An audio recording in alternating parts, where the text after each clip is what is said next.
Good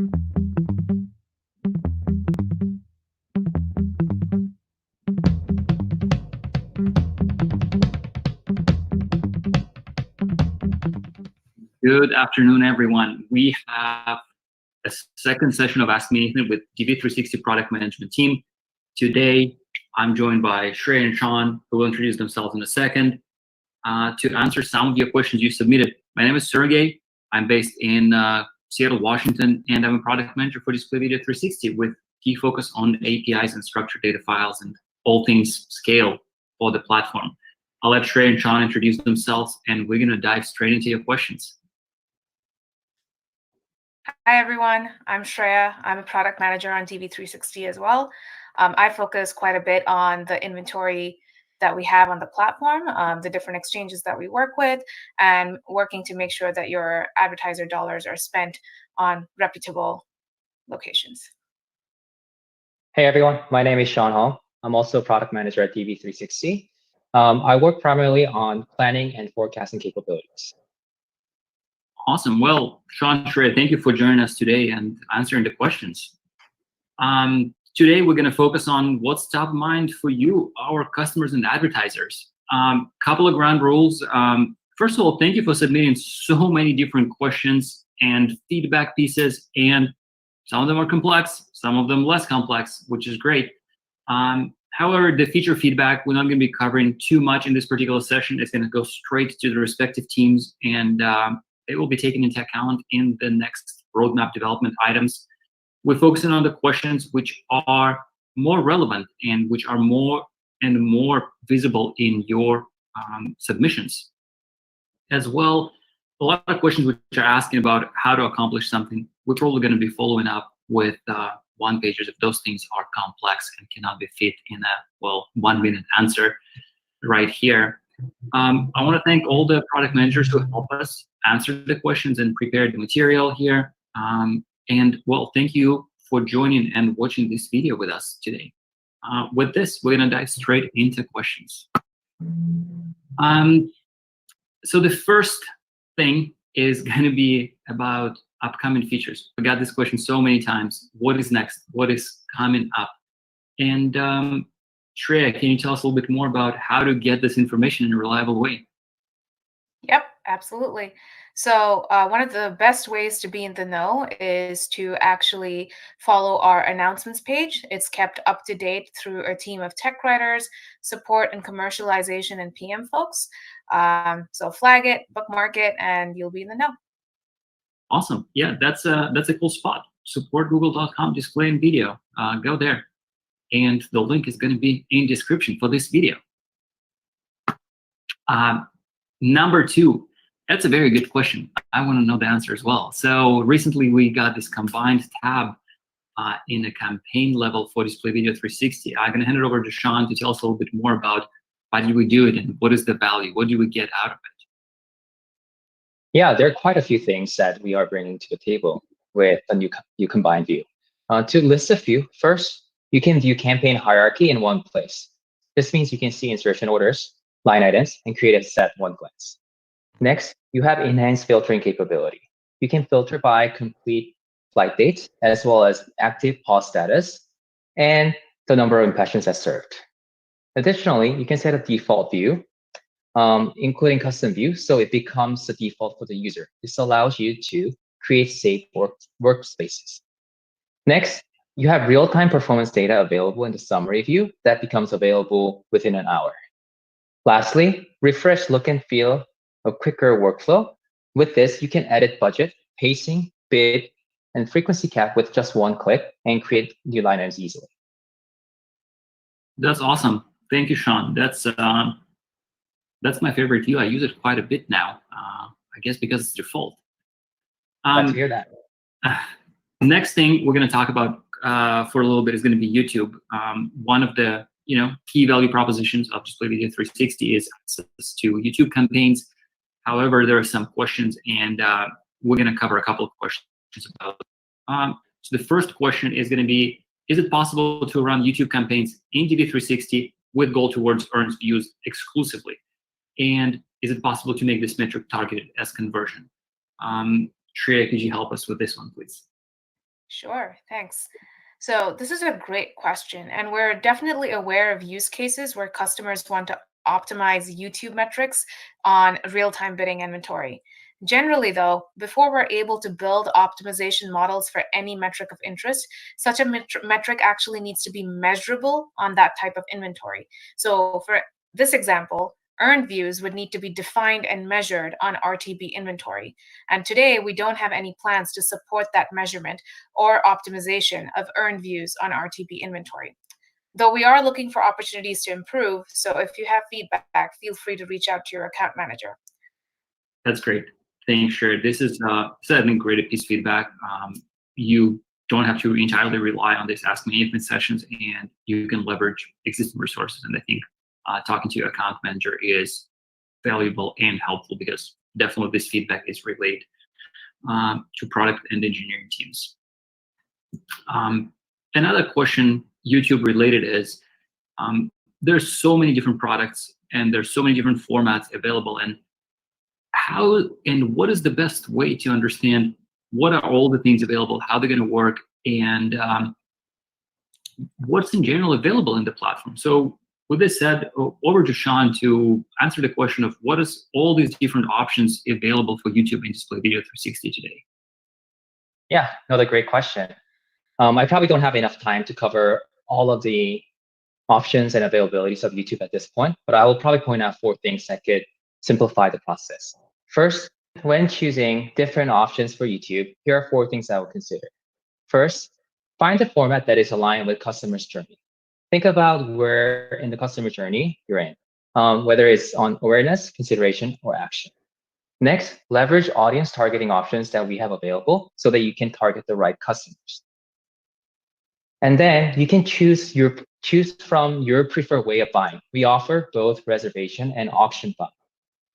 And while you are experimenting with different options of YouTube, you can leverage our reach forecasting tool so you can see before you even start serving how many unique users that your YouTube and your other publisher inventory can reach once it's actually served. This will help you find the right mix of inventory that you can choose for your campaign.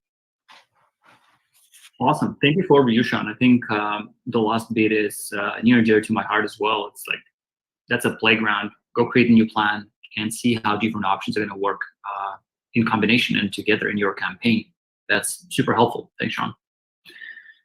With this said, we're going to shift gears a little bit and switch to some of the reporting and other capabilities of the platform. And for this one, specifically about conversions and attribution in connected TV inventory. And the question is, will conversions be attributed for connected TV in 2020? And what is going to be happening with offline and in-store conversions if they can be ever served in place for optimization? So Shreya, could you please help us with this one? Yeah, this is an interesting space. So today, we can attribute conversions that occur on the same CTV device as the ad placement by matching the CTV device ID, or the IFA. What that really means in the CTV space is that cross-device conversion tracking is currently not supported in the privacy-safe and accurate way that we would want to be able to deliver to our customers. And while there is no timeline for these capabilities right now, they probably won't come until 2021 at the earliest. Now, for offline conversions, as long as they're uploaded via the Conversions API, they can be used in bidding. But bidding today is not cross-device aware. So once again, for CTV, since most user matching is most relevant cross-device, offline conversions may not be as meaningful till that is supported. But looking forward to that goodness when it comes. Excellent. Thank you, Cher. Next question we're going to talk about is going to be actually a set of 2. And we're going to cover one of my most favorite topics in advertising world, which is reach reporting and reach in general. So we're going to start with general description. What is the difference between reach and unique people reach in DV360 and in general? So Sean, I think you work on this quite a bit yourself. So could you please tell us a little bit more about reach in Display Video 360? Yeah, of course. As Sergey mentioned, we have 2 versions or types of reach available in DV360 today: cookie reach and unique reach. And They're available both in our planning tools as well as in reporting.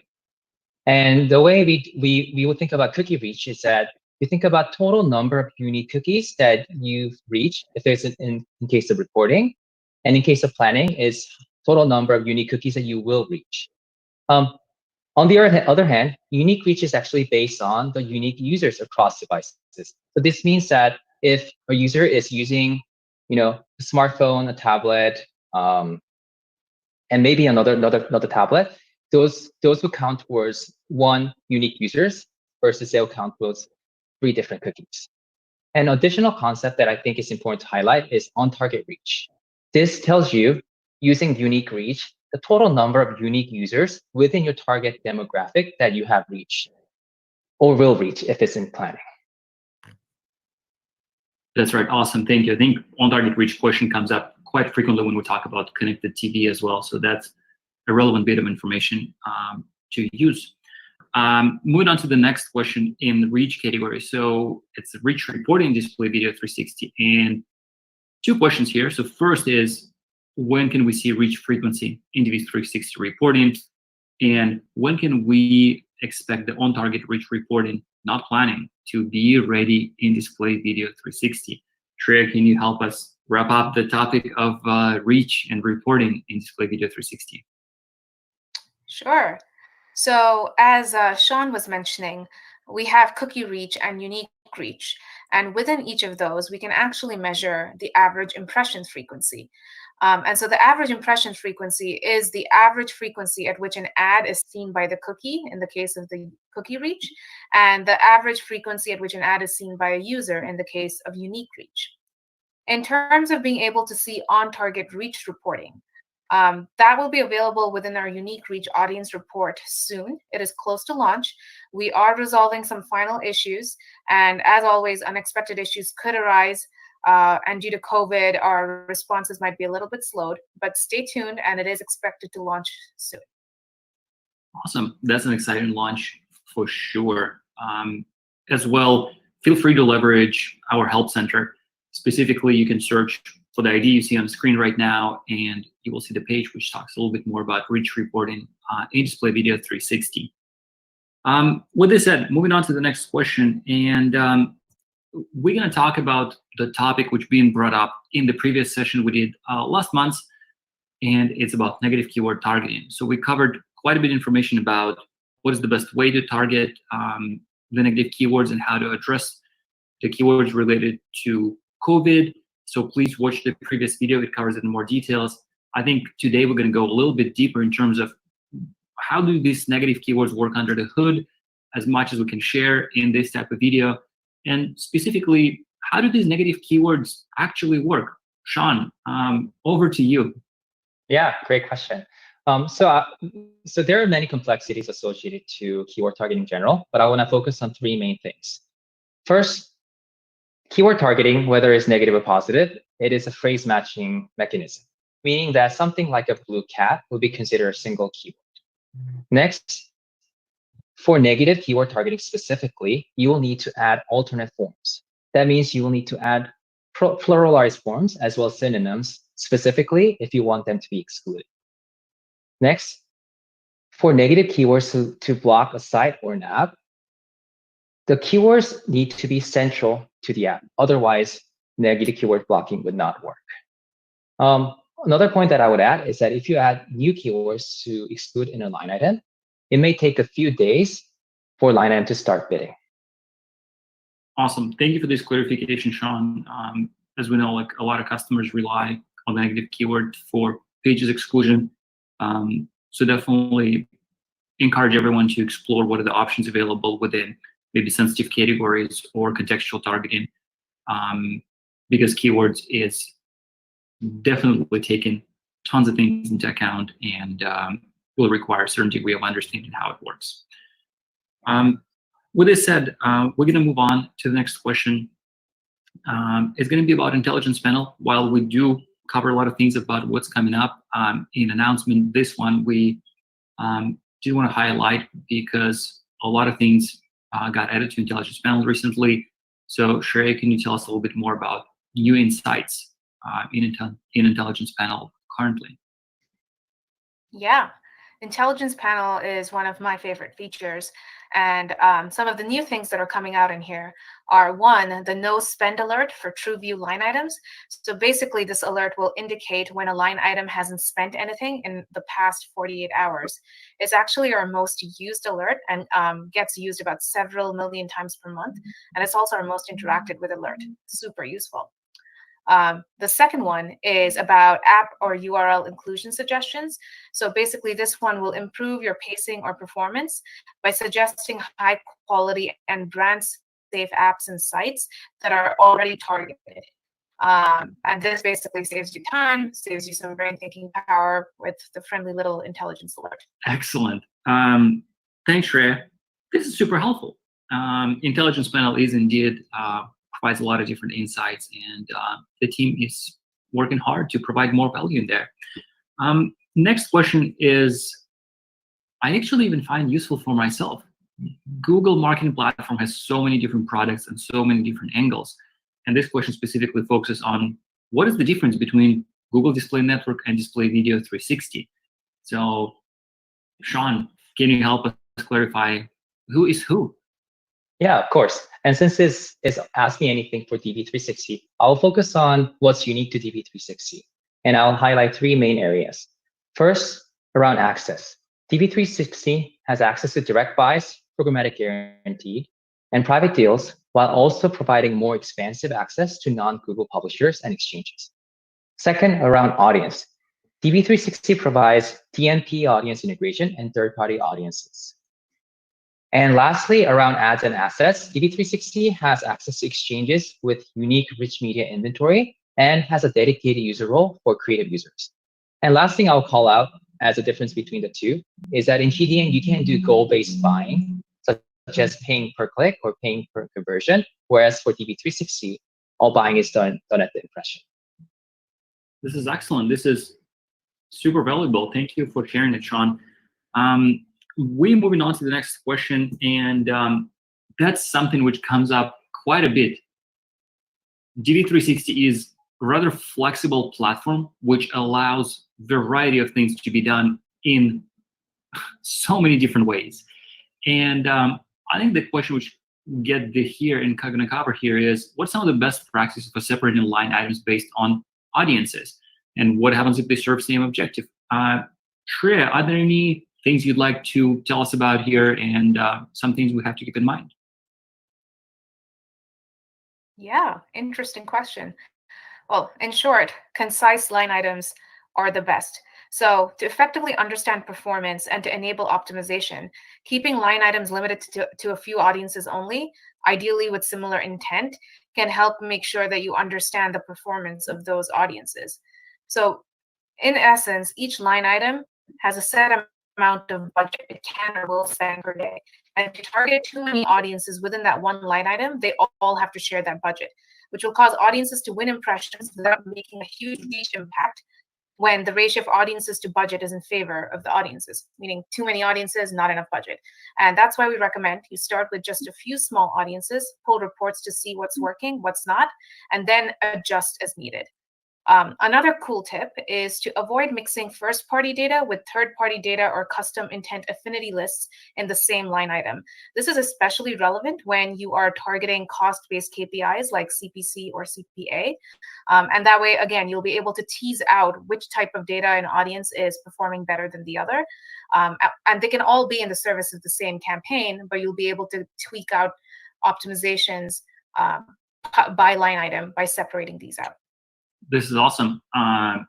Thank you, Shreya. This is great. I think really it's just about starting with the question why and what are you trying to accomplish in a campaign, and then setting up campaigns so it meets and the goals and answer these questions you're trying to answer.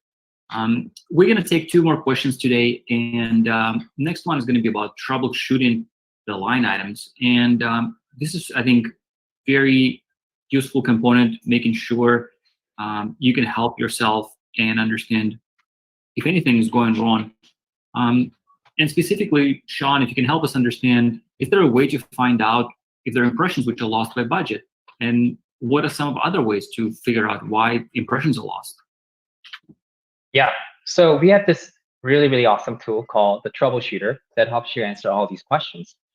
First of all, in the Troubleshooter, when an impression was filtered due to budget, pacing, or frequency, while still meeting the targeting criteria with eligible creatives, you will see the impression under filtered eligible impressions. And in terms of finding out other ways to find why the impression lost, we have launched a new feature within the Troubleshooter that shows which targeting caused the impression to be filtered out. With this new feature, you can see which specific targeting setting, like keywords or audience lists, did not match the incoming bid request. Awesome. Thank you, Sean. This is great. And the final thing for today, the final question we're going to answer is about DV360 API. And the question is, when will API betas be available for all advertisers? Something which is super near and dear to my heart. Shreya, take it away. Thanks, Sergey. So if you are running big, complex campaigns, this API is going to be your new best friend because it is available to all users now, and it covers key scenarios for campaign creation, management, and monitoring. Very specifically, it already supports updates for advertisers, campaigns, insertion orders, and line items in bulk. Some fun facts: line item targeting capabilities will allow you to edit or retrieve current targeting options for that line item individually or in bulk. And you can also do creative resource management that allows you to upload creative assets, create creatives, and assign those creatives to line items.